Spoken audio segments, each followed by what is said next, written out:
ከተማዬን መፍራት የጀመርኩት የእሱን 40 ትርክቶች ካነበብኩ በኋላ ነው። እኔ ቤት አምጥቶ ሰጠኝ። ቤቴን እስከፈራው ድረስ እዚህ ውስጥ ነው የምኖረው እያልኩ እስክጠይቅ ድረስ ብዙ ትርክቶች የሚያይ አይመስልም። መጀመሪያ ቀን እኔ ቤት ሲመጣ ጅል የመጣ መስሎኝ ነበር። እንዲህ ነው እና የምናብ ጉዳይም እንዳለበት ይገባኛል። ከምናብ ባሻገር ደግሞ እውነትነት አለው፣ የሚመዘምዝ እውነት።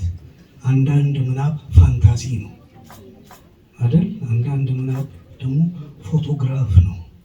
ልክ ጎርኪ የነበረው አይነት ምናብ።